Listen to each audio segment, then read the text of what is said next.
Because of a loss in my own life with my husband, I didn't have any dreams, no goals, no desires. The day he died, everything with me died because our future was together. As the summer went on, just some things started changing in my heart about those people and what they're going through. Okay, we're going to start in February 2022 when the war started. Someone was sharing videos from a man that was over there and his wife. She's from Ukraine and he's from America. They're missionaries. So as he's sharing these videos, I'd heard of Ukraine, but I really didn't know exactly where it was, what was going on over there.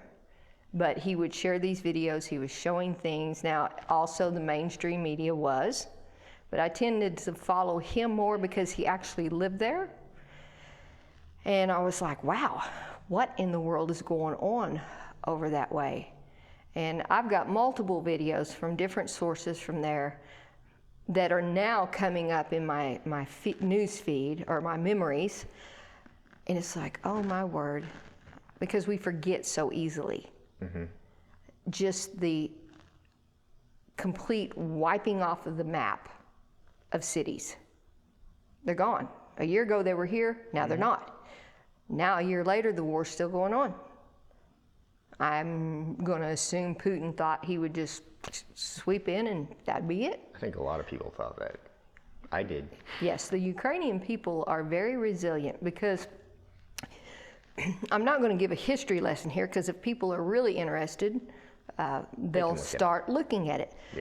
So in the 90s is when USSR started disbanding. Ukraine became much bigger. 2014, people don't realize, that's when the fighting actually started with Ukraine. And all of this I've found out because of 2022. So Russia took over parts of Ukraine in 2014 and have held that position since then. 2022, Russia says these two regions, these two states don't want to be here with Ukraine no more, so we're going to help them. That's not true.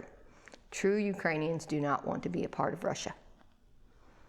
When they were under USSR rule, they didn't own their own apartment, they didn't own their own home, they didn't own their own business, and so forth. So then the war starts.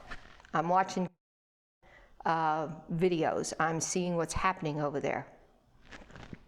And as it goes on, because of a loss in my own life with my husband, I didn't have any dreams, no goals, no desires.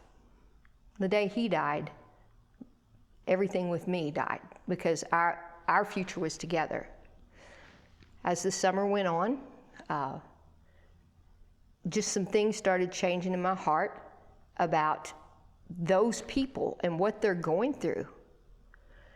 And I became friends on Facebook. And then we started messaging, and he kept sharing just all the different places, what was happening.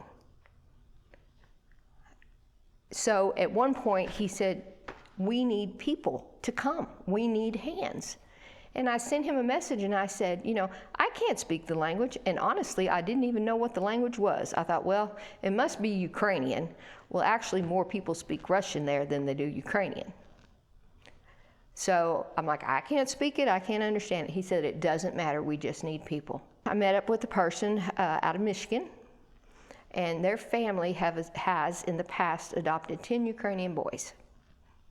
So one of their sons is over there, and the next thing I know, we're put together. They're going to have a group going to take trauma kits for the military medics. My 17-pound bag that's allowed as a carry-on has to take everything. Going back, even though it's less time, I already know I don't need near as much stuff as I took over there with me. You wash it out. Yeah. Okay? You don't need 2 pairs of shoes. One's good enough. There's certain things you don't have to take over there. So, and I was grateful for the house that I stayed at with the Smiths. They did have a washer, so I was able to utilize that. Next thing I know, they're like, There's a ticket available for you if you want to go. I'm like, yes. Once we got to Chisinau, we stayed there through the night, and the next day we drove to Odessa, Ukraine, which probably is about a 3-hour drive, other than you get to the end of Moldova, to where the border is, and you have to pass through there, and they have to check everything. Then you go about 50 feet to the border of Ukraine, and you get to do it all over again. So it took us like 3 hours just to do that process. Then we go on in, and it's like, well, we have to be there by a certain time because there is a curfew in Odessa. It used to be 8 p.m., now it's 11, and Kherson is 7 p.m. And between each city, you have a checkpoint. So we made it into Odessa, and the next day, the items that we took were given to certain individuals to get them to where they needed to be. The rest of my time there, I was there for 14 days total, was spent going to different churches, different outreaches. Odessa is a city of about 1 million people. And since at least November, if not before, most of the time, they do not have electricity. The cook stoves would have gas, but the gas is so expensive that they can't heat with it. So, like I said, most of the time we did not have electricity. Now, think about that. A city of 1 million people, you don't have electricity. You don't have stoplights working. That in itself, I was just like, thank God I am not driving, because it was like, whew, you take your life in your own hands. And you plug up your phone at night, so hopefully electricity comes on so you can get it charged. At one point, I did stay in a home and they had a generator because it was a regular home. Something that fascinated me, and this goes back to the USSR time, even in Moldova, when you drive down the street, on both sides, there are fences. And you think, well, that's not odd. No, these aren't fences like we have in America. These fences are fences that are tall enough, 7-8 foot tall, made of cement or stone or metal, where you can't see through it because they don't want anybody looking at whatever they've got. The gates are locked. You have to use a key. There's typically another gate where you can pull your car in there, and that gate's locked all the time. And so in Moldova it was that way, and in Ukraine it was that way. When the war began, the schools shut down. And even to this day, the kids cannot go to school unless there's a bomb shelter. So in Odessa, there's 2 schools that have bomb shelters. And where those schools are located, there's a group of students that come for a month, then they're off, and another group of students that come for another month. And this is geographical to Odessa. The rest of the students, well, you can do online. They don't have internet, or they don't have a computer. So the students, the kids, they're getting the best that their family can give them. Yeah. Stores, businesses has shut down. The port, by what I understand, had been closed. It may be open at this point. I'm not for sure, because Russia did try to invade into the Black Sea. I can tell of 2 accounts where they got close, but both times they didn't make it to Odessa. They would love to capture Odessa. So a lot of the businesses have closed. And if you see a business that's open, more than likely they have a generator, because they're affected the same as all the houses and apartments. Yeah. We went to a town called Nikolai, which probably an hour and a half drive. But when you're going between cities and cities, over there you have to have your lights on in the daytime now. And because there's a checkpoint. And you're going to stop at these checkpoints. They're nothing like around here that you'd ever see, because these guys are fully decked with their machine guns and all of that. So you're going to stop unless they have a little wand that comes up, and if there's a clear reflector, that means you're good to go through. However, we got stopped twice with the red reflector because we didn't have our lights on. After that, we would remind our driver, is your lights on? Okay, so because once they stop you, our driver was from Moldova. You always carry your passport with you wherever you go there. He would have to produce his, and if they decided, okay, now we want everybody else's, which was typical. Now we want to search everything, which you don't say no. So, but at nighttime, when you're coming up to those checkpoints, you are to turn your lights off and turn your flashers on. So we went to Nikolai, and back till November, I believe it was November of last year, it had been under Russian occupation. And it was like a ghost town, by what I've been told. So when we went at the end of January, it wasn't hustling and bustling. It had been a city of 350,000 plus, and the Russians had made their way there. There's a particular building, we would call it like a city administration building, that housed some military people.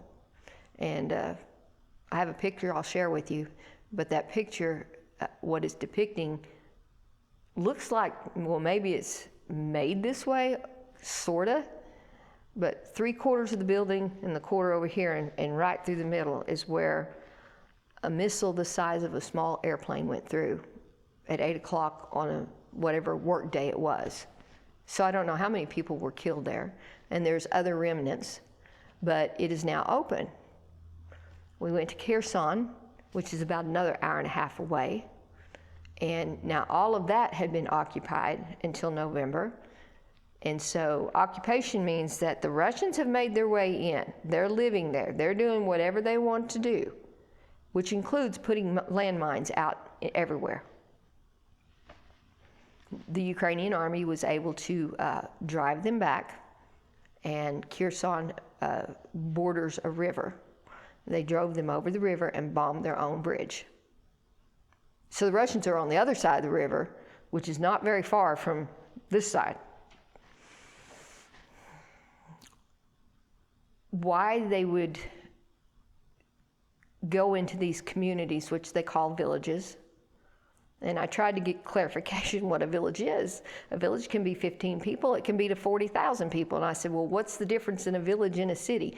Well, nobody understood why there's such a vast difference. One of the businessmen there in Odessa, he actually, after the war started, he shut down his businesses, and this is what he said: I could make money, or I could serve my people. And he prayed about it, and he said that's what the Lord wanted, serve the people, and he did. He used just about everything he had till he had nothing. He meets Smith somewhere along the way. They start putting things together. I know Samaritan's Purse is there. Other organizations are there that help provide food. So this man still takes his vehicle and some people that he has working for him, and they go out into these villages. He goes to 58 villages in the Odessa area alone. And over there, they don't have a state. It's called an oblast, like a region. And Odessa is actually Odessa Oblast, kind of like New York. So they're not all, I don't know what Nikolai's is. I don't remember that one. So I've been with them to take food boxes out to the communities. Because of the havoc of the war, the port not open, jobs are gone. I mean, honestly, those are some of the easier things compared to, and that's just one place. That's not counting Moldova, where there's a refugee camp set up with tents They get snow. It's a lot colder there. Yeah. And they're living in tents. Or the people that the news reported going to Poland. There's all sorts of churches that are helping get the refugees to other areas, whether it's Germany, whether it's Europe in any form or fashion, or the United States. But they can't just jump on a plane and come over here. They go through the right channels to get here. I know there's people that went to Seattle because they had family, or Denver because they have family. But they had to leave their home that might not exist anymore. When the Russians invaded Kherson and Nikolai, by what I understand and people I've met, the men typically hid or they got out. If you were a pastor, you needed to stay hid. If you were someone who helped your community by giving them food, giving them aid, or actually helping them to leave. I met a lady that she's from Kherson. Her mother and her lived there in separate houses. She speaks English very well. She worked on a cruise line, and she had been helping get some people out and helping serve her community while under occupation. She got a phone call one night. You need to get out. They're coming for you now. She went out the back door with the clothes on her back. That was it. She went and got her mom, and they made their way to Odessa, where they're safe. She has since found out that her house and her mother's house has been bombed. They have not been back there to even see if there's anything left. Yeah. There was a lady with her 3 children. Her husband passed away years ago in Kherson, where they were out playing, the kids were out playing in the yard, and there was a drone flying over. And the kids were like, Mom, we're scared. We need to hide. And she's like, no, wave to them so they'll know there are children here. Because in her mind, if the Russians see there's children here, we'll be okay. The next day she was gone, and the next day her place was bombed. And they knew there was children there. When we went to Kherson to take food boxes to different communities, villages, there was a man that is from that area. He was in front of us in his car, and he's talking to us, just talking to us on the phone, and we make our way through, and he's showing us different places, and we go to this set of apartments. One set's about 8 stories, 2 stories, 2 stories. And as he pulls up, people start coming out, probably 25 or 30. Most of them are older people. And they had stayed while Russia was there. The thing is, Russia was on the other side of the river. You would hear something, and it sounded like thunder. That wasn't thunder.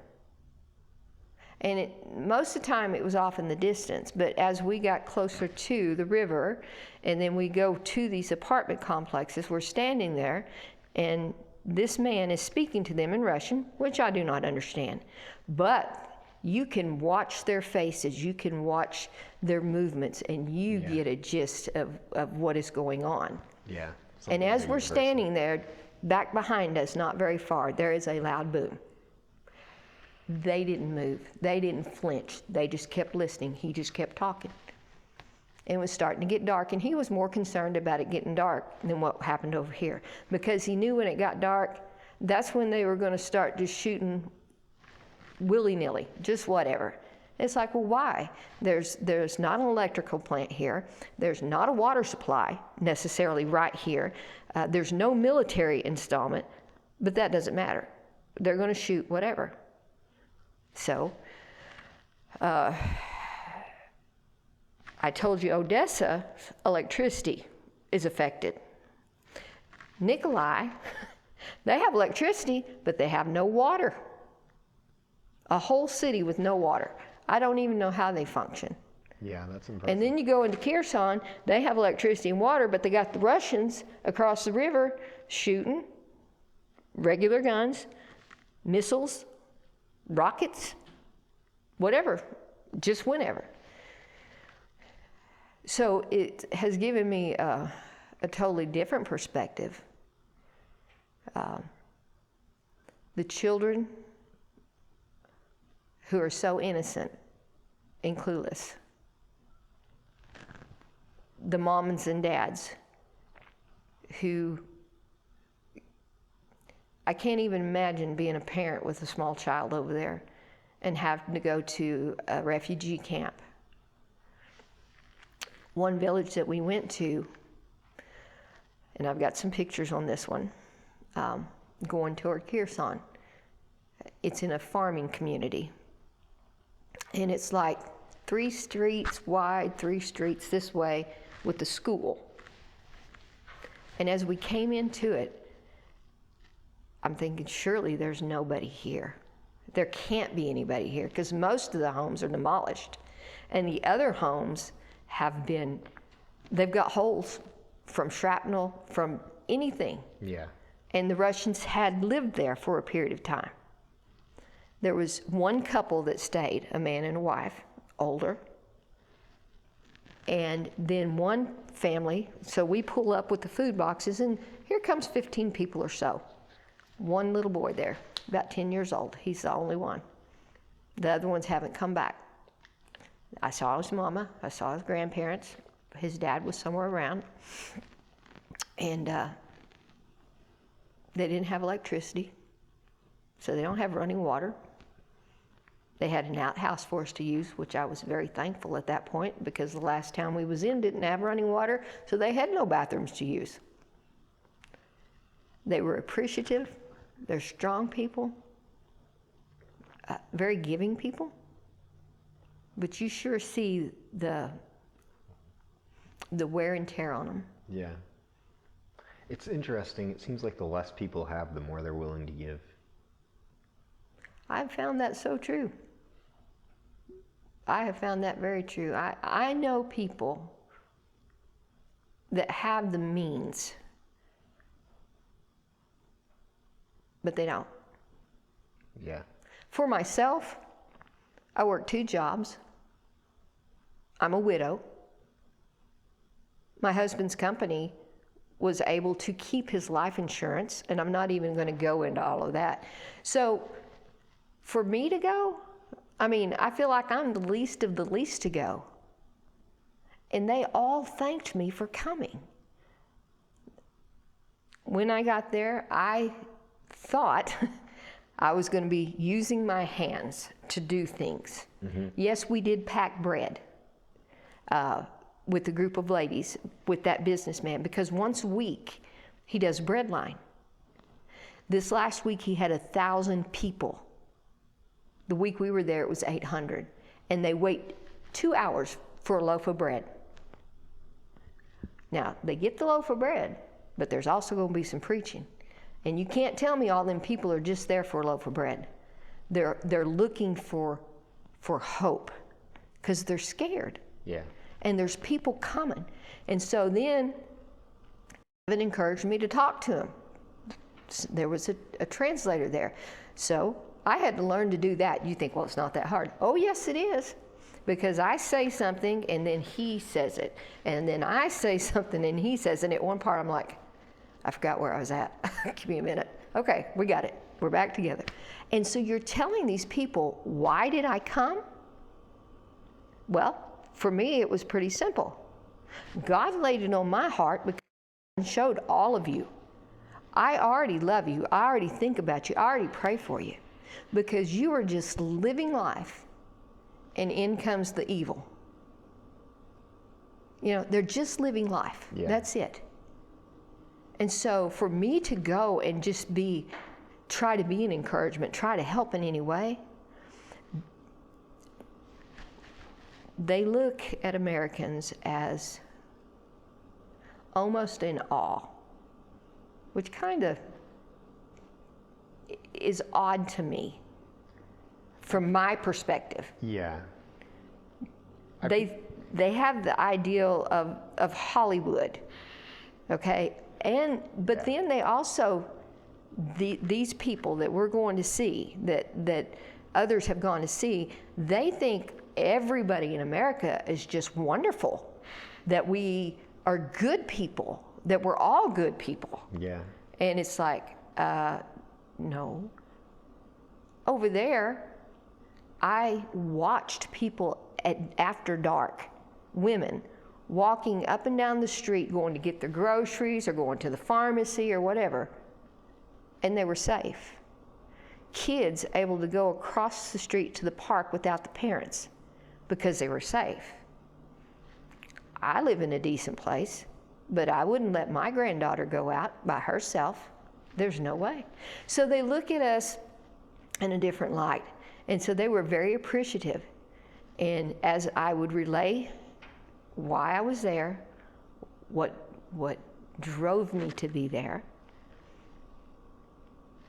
they were in awe of that. And one lady, she just came up and threw her arms around me and started sobbing. I didn't have to know the language to understand that. They just want to know someone cares. Is there anybody that even cares enough? At that particular village, one woman said that she said she is the first woman to come see us. It's like, wow. The couple that stayed in that place through all of it, he comes up to me afterwards, and he's got a little flower about this big, and it's got a little white bud, and he hands it to me. And he says, everything here is broken, but there is still life. I just had to put my head down because tears were just, how do they have that? In that same place where we went from one street to the other, we're over here giving out boxes, talking to them just like we have at the first place. And the next thing we know, here comes a little old bitty car with a couple in them. Where she got these, where she had them, I do not know, but there was 4 workers there, 4 of us together. She goes to her little hidey-hole and brings out 4 jars of homemade canned mushrooms. And I'm like, you don't have anything, and yet you're bringing it to me, to us. In Odessa, I met a lady. She's there by herself. Her husband's passed away. Her son-in-law is on the front line. And the daughter and the granddaughter left to be near him. Because they said, if something bad's going to happen, we want to be near him. Now, as a mom, I understand that that's really hard for her. Yeah. And I said, tell me their names. She did. I said, I will pray for them, and I'm going to ask my church, the ladies in it, pray for them specifically, and you. Before I left that place, we had to go by where she lives so she could give me a pair of hand-knitted socks and slippers. And to me, that and the note that she gave me that went with it, and I was so excited.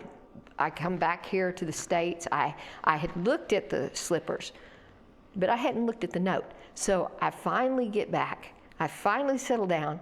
I get that note out with anticipation to read it, and I'm like, oh my gosh, she couldn't speak English, so why would she write it in English? I had to take a picture and send it back over there to friends and say, can you translate this for me, please? That is more than gold to me. Yeah. Today, because of that trip, I have multiple people that I talk to on a regular basis, some that know how to use a translator, so they put it in English for me, and I've learned how to put it in Russian for them. There's still one that I'm working on. He doesn't know that much English, and I have no, yama means hole, like pothole. They have lots of yamas. Other than that, I don't know anything. I'm going back March the 14th. We're going to be taking supplies, and it has changed my life. Literally changed my life. Yeah. Every day it's a good day. Because all I have to do is think about them. They still don't have electricity in Odessa. Sometimes Yeah. they don't have water. The bombing's still going on. And we do not hear about it here. No. It's forgotten. But that's how they live. Yeah. So, Yeah, it's wild to think about what's going on in various places in the world, not just Ukraine. Yeah. There's bad stuff happening everywhere. that's And true. most of us don't even think about it. We're just here living our lives, thinking about when we're going to have dinner. That's very true. And you're right. I mean, right there in Turkey. I mean, we had landed in Istanbul, a month before all of the earthquakes start happening. And we see it. And it's devastation. That's a natural disaster. Okay? And I know there's other places like Ukraine. But someone had shared a picture of a city, and then months later, it just being gone. And most people thought it was Turkey. It wasn't Turkey. It was Ukraine. The difference in those, and I do feel for those people in Turkey. I can't even imagine what they've been through, feeling the ground shaking. That's hard. Over here, I don't know that I've ever seen it as clear until when I was talking about we're in Kherson and they're shooting and we need to go because it's getting dark. And I thought he was leading us out to go back to Odessa. But instead we go to a church. Now when we pulled up to that church, the front doors were all sandbagged, which I'm like, okay. We go around to the back, we go in. Something about the Ukrainian people, when you're visiting, you're going to get a meal. That's all there is to it. And you're grateful. And they're going to make sure they feed you really well. So you have to figure out how not to offend them, but you can't eat 10 bowls of something, okay? And they will set them down and set them down. So the man that had led us into Kherson, into the different villages, and was talking to him. He spoke English. He also spoke Russian. And he says, you look tired. And about that time, the pastor of that local church came. And he pointed to him. He said, he's the one that's tired. And when I looked at him, that man, I'd never seen anybody in the flesh look so frail, so gaunt. There was just blank, nothing in his eyes. Somehow he'd gotten a concussion. And in his church, he's housing refugees, but they are also housing now, at that time, 40 orphans since the war began.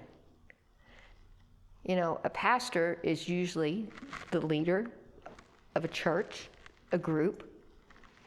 He carries a lot of weight on his shoulders. Mm-hmm. And now there's other people that are getting involved to say, hey, let us help you get that weight off of you. Because he was definitely someone that you could look at and say, he's got PTSD. Where do you go with it? Just because you know the Lord doesn't mean it can't affect you, because it does. Yeah. It's very visible. And so now you've got groups trying to get some of those people out that have been in it, under occupation, lived under it. They've lived in fear of what whoever is going to do. And that is foreign to us here in the States. We can watch it on television. I'd watch the videos. I thought I was prepared. But once you go, if a person really wants their life to be different, go to another country where something like that's going on. And it doesn't have to be Ukraine, but that's a great place to go to see, hey, this is what's happening. You will have a different perspective. If you don't, there's something wrong with you, honestly. You cannot come back from that and be the same.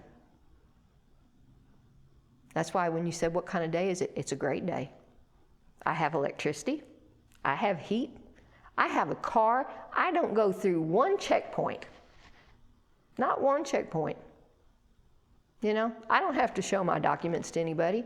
I can go to a store and get whatever I want. Yeah. I have the ability to work here. There's people over there that don't get to work because there's no jobs. How do they live? How do they support their families? Before the war, there's one particular church that we went to that there was only 7 members in it before the war. So it's basically a dead church. After the war, that church had to open up more than it was used to, and they started providing a lunch meal for anybody, not just members, anybody. Just come. We were there on a Friday for that particular service. It was barely standing room in the church. Because once again, they're going to get physically fed, but they're looking for way more than physical food. They're looking for something else. They're scared. They're looking for hope. Mm-hmm. Okay? So they're coming into the services, and they don't just preach one sermon. They preach at least 2 or more. And I was like, wow, okay.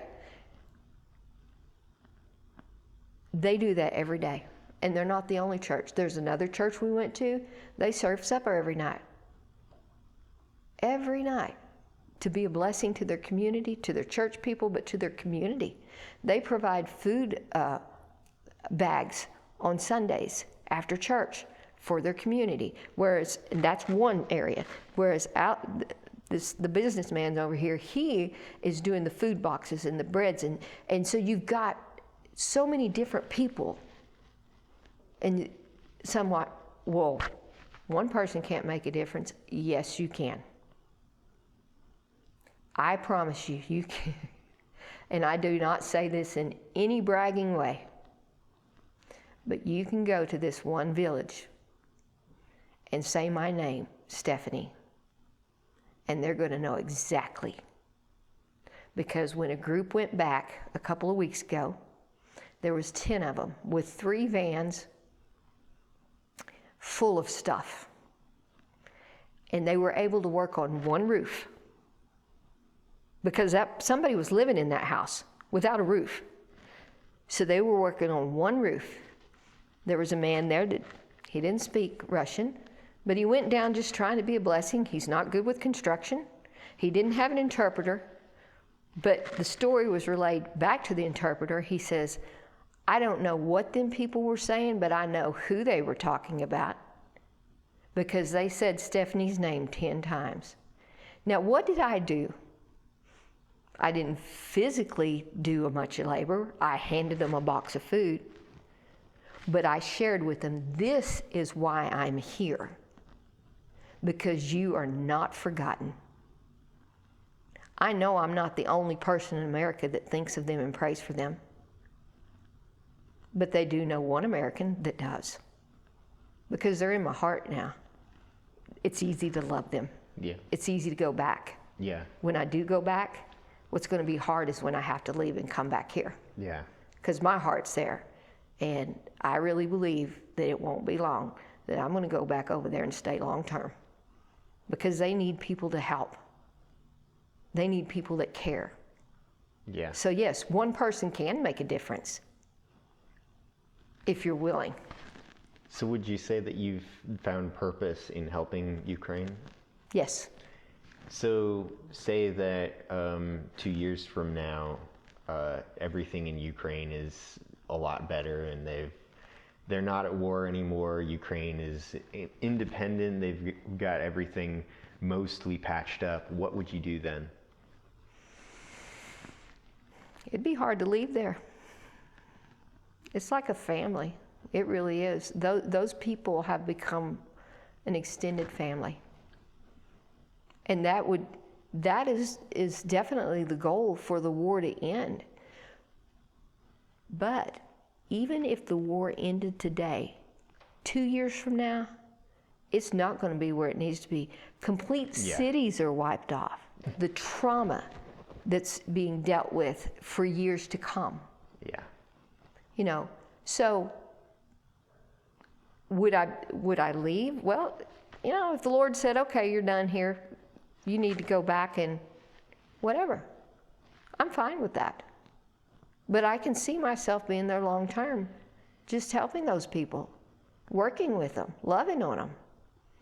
You know, we are so blessed and we are so fortunate over here. We have so much. Yeah. I found out I don't need near as much as I used to think I needed. It's okay. I was 5 years old and we still had an outhouse in Oklahoma. Now, not many people can say that, No. and it's just one of those things. But when I was offered, well, we have an outhouse and we do have toilet paper, I was so grateful.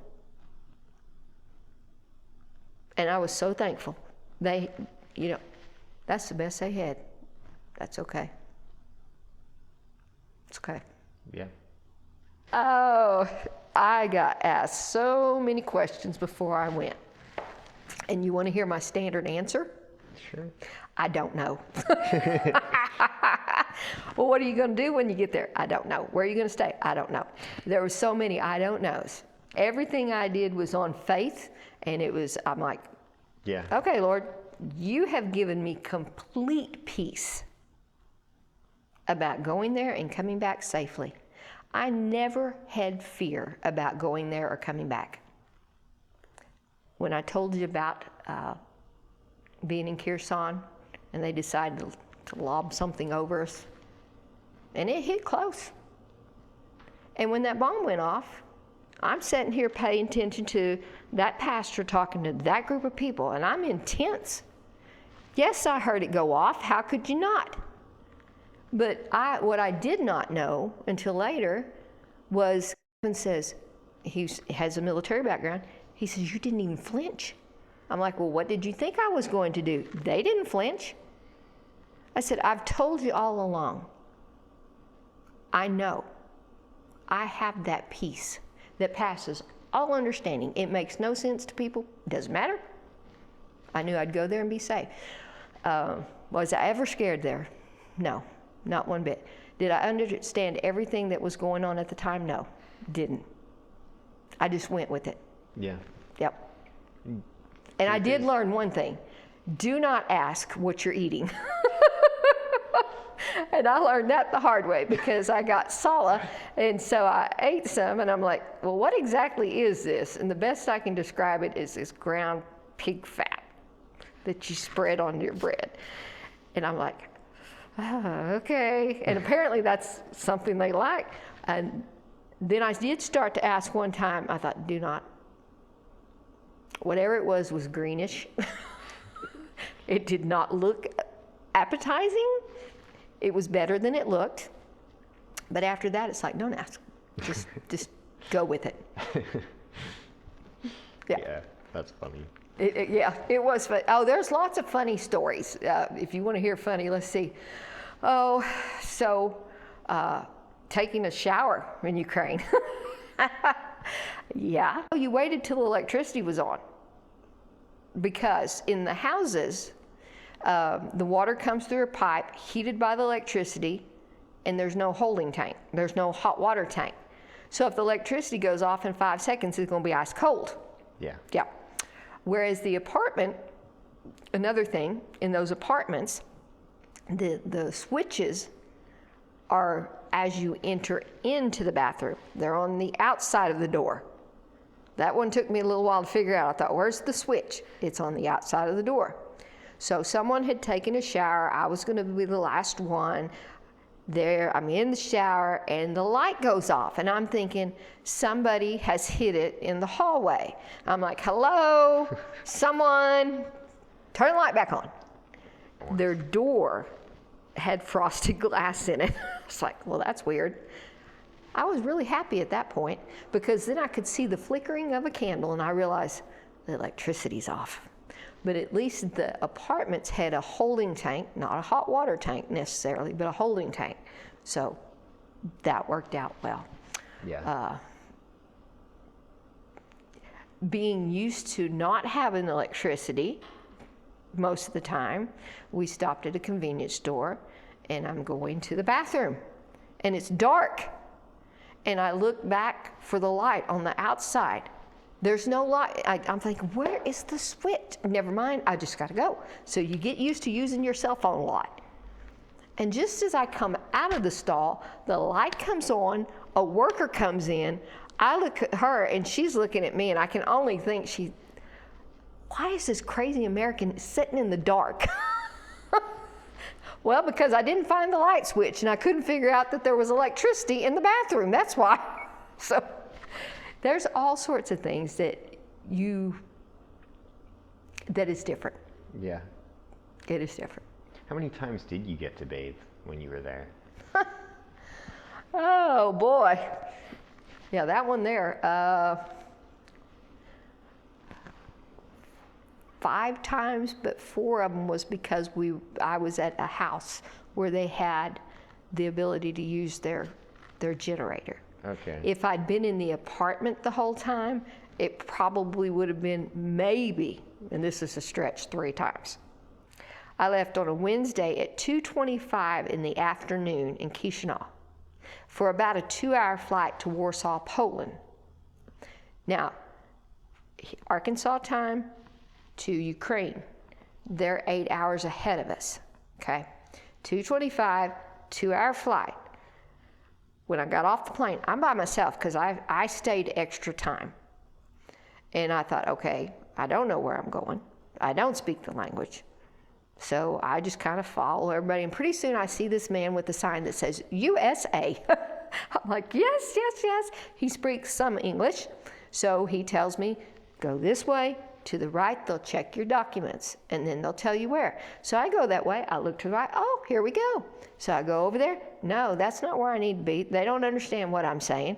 I'm like, go back to where I was at. Keep going forward. There we go. Now, they do speak English somewhat. They got me to where I needed to be. So I made my flight in Warsaw to Chicago. That's a 10-hour flight. And I landed at 8 o'clock Wednesday night. I left at 2:25 Wednesday afternoon, and I landed at 8 o'clock Wednesday night. And in between, I've had 12 hours of flying time with a layover. Now, talk about a couple days later, jet lag really horribly bad. Going over there, I had no issues, but coming back, it really did affect me. Yeah. Yeah. That's something else. I remember being stressed out with connected flights in the U.S., but you're trying to. Oh, once I got to Chicago, I thought, man, I got it made now. There ain't no problem. These people speak English. Now, on my flight from Warsaw, there's one row in front of me where there's nothing in front of them because it's a bathroom area over here. You want that seat right there, honestly. But I got this one, and so 2 open. So this little girl comes through. She's probably 10, 11 years old, and then her dad. And something happened. I said, oh, I'm sorry. And she says, that's okay, or something in English. I'm like, you speak English? Because they don't all speak English over there. Yeah. She's like, yes. I'm like, well, where'd you learn to speak English? Summer school. I'm thinking, I wished I could go to summer school to learn Russian. Summer school, English. I'm like, wow. Now, her dad did not speak English. So then they're talking back and forth. Just real sweet. All right. So the schmuck in front of me decides to lean his seat all the way back. I'm like, oh, okay. It's going to be a long flight. Well, then they bring dinner. So he sets up. Then he sets back. And in between time, this little girl and I are talking. They're from Sydney, Australia. Which dawns on me, because I'd already asked her, well, what other language do you speak? She said Russian. So when she said she was from Sydney, I'm like, they speak Russian over there? I thought they just spoke English. No, they do speak Russian. When we go somewhere, like Europe, they learn our language. Okay? Yeah. But when people from there come here, that little girl and that man was trying to go through customs. and not one of those people spoke their language. If not for that little girl, I don't know how, because she's having to listen to the man from TSA, Customs, whoever, relay it to her father. And I thought, what would he have done if she wasn't with him? That would be really scary. Our translator was born in Moldova, so he knows Moldovan, but he's right next door to Ukraine, so he knows Ukrainian. He knows Russian. Yeah. He knows Romanian because he's close. But then, remember when I was talking about in the 90s how the Russians and everything was disbanding and they were doing a lot of fighting? Well, they were moving into Moldova. So he took his family and fled to Canada for 29 years.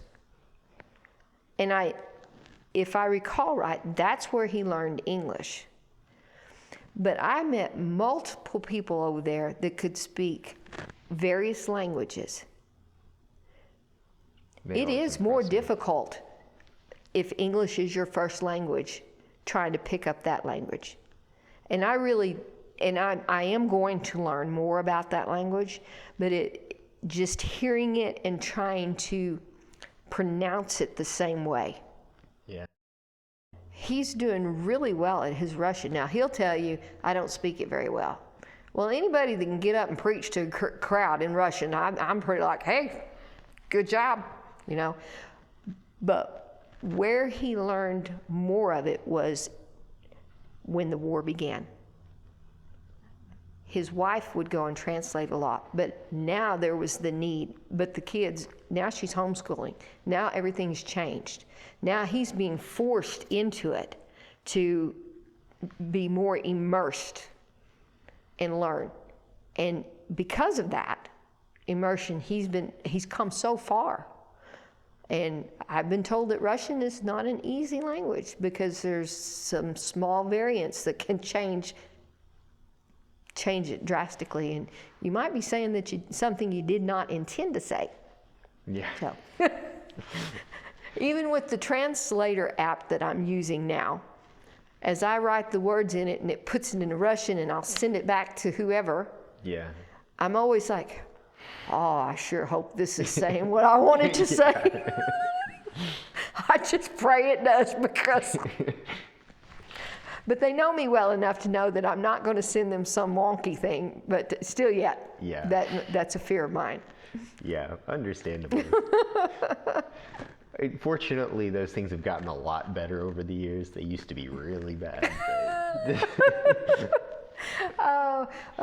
One of the men that we went over together, the one that him and his wife has adopted 10 boys, so he can read Russian and Ukrainian, but Russian more so. So as we were driving through the city, he would point out billboards and say, like, a 3 is actually a letter over there.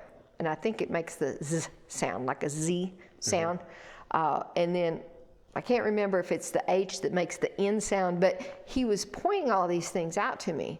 So then when we would go to different church services, they like to use a screen. And I am musically inclined, so that does help. But they would be singing, and because of what little he taught me about the alphabet, and the fact that I understand music, I could sit and follow along with them. Now, I still didn't know what they were saying, but I could stay up reading that. And so that told me, okay, I can do this, you know? I'm still alive, still breathing, I can do this. That's how I look at it. So Yeah. maybe the next time we get to talk, I'll talk to you in Russian. Good Russian, not Southern Russian. Well, I'll keep working on my Russian and I'll be able to understand something you say. We'll have a conversation, okay? So, what motivates you in life most generally? I'm not talking like, specific things, but like, what characterizes something that's motivating? What motivates me? My faith. A lot of times, now, I've been raised in Oklahoma and Arkansas, Okay, been here all my life, lived a few other places. A lot of people would say, well, this is the Bible Belt. You've heard that term? Mm-hmm. Okay. Yeah, I call it the Bible Belt. There you go. Anyway, so faith is a large part of my life. I'm going to back up. Going to church has been in my life ever since I can remember. Whether going to vacation Bible school, to church camp, to teen activities, just things of that nature. Mm-hmm. So church was a big part of my life. It wasn't until, though, I got older that I started realizing church is important, but that's not the most important thing at all. It's about a relationship.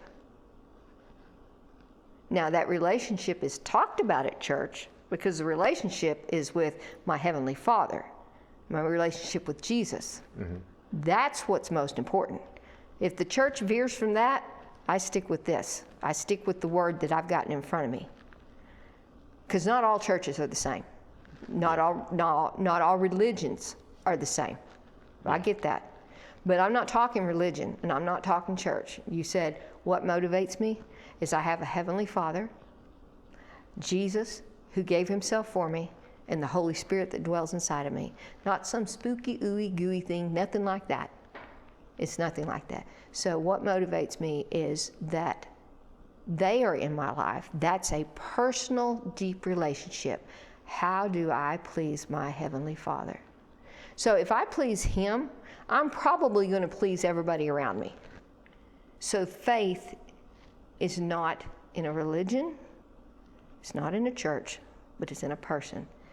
And if I love the Lord my God with all my heart, with all my soul, with all my might, and I love my neighbor as myself, now who's my neighbor?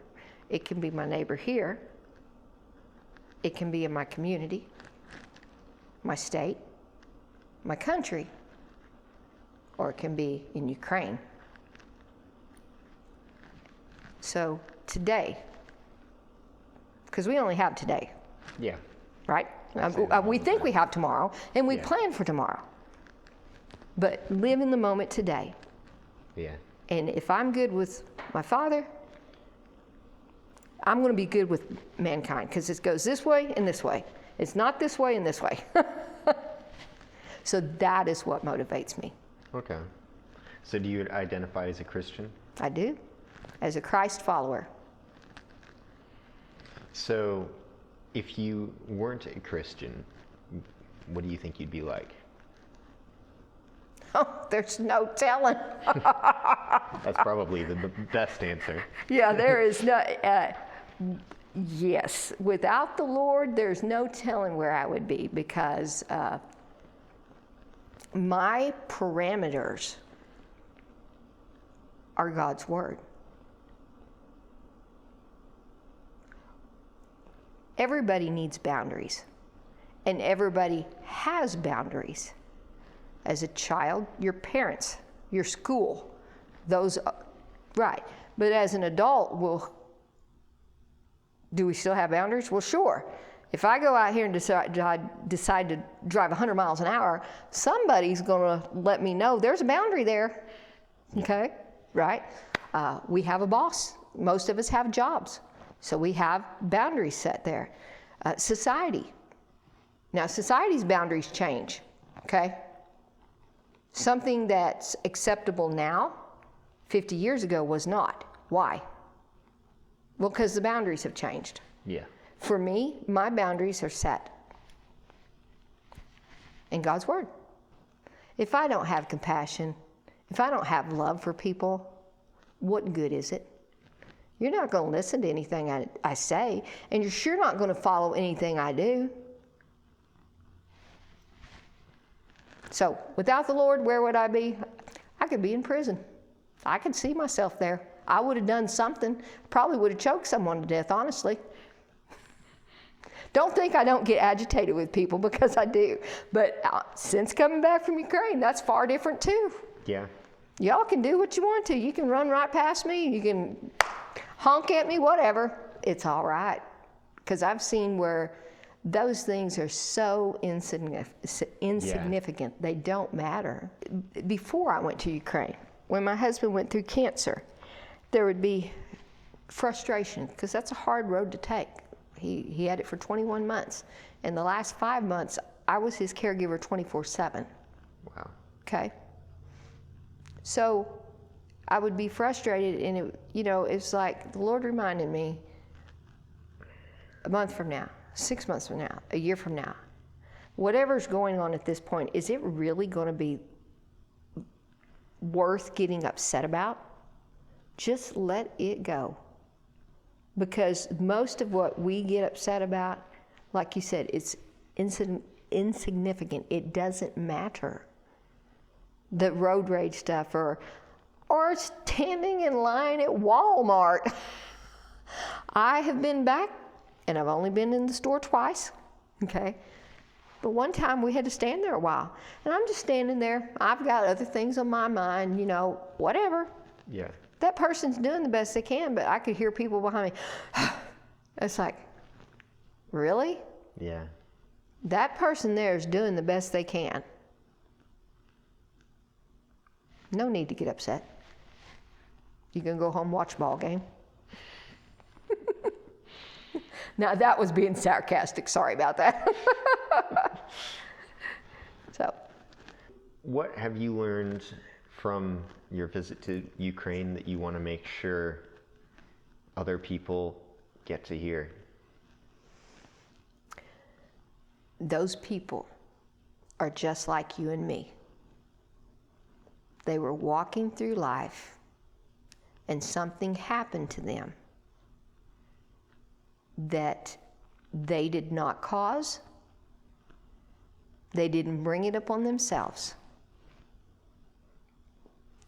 And they're looking for hope. They're looking for help. Now, if you're not able or willing to help them, then give to those that are willing to go. Give to those that are willing to put medic kits together. Those medic kits are $100 to $150 a piece, and we'll be taking 40 over with us on the next trip. And we're just one group of people. But one group, one person can make a difference. So if anybody was to watch this and think, I can't go, and I get that. Some people just can't. They can't, maybe they can't physically, or they have such obligations here, but I don't. My husband's passed away. My children are grown. I love my children, but I still have a life to live. I still have a purpose in giving. Okay, I can go. Then help some of us out who don't have the funds to go, because that's what's happened. Somebody has given for me, from a group of people, said, your ticket's paid for. When you get this paid for. So if you can't go to help, well, you can always pray for them. If you can give, then give. And it's just not us. I know the Samaritan person, there's other groups. So the one thing is, those people are just like you and me. But they need help and they need hope. That's what I would want them to remember. That's good. Thank you. Thank you. I'm so glad we met. Me too.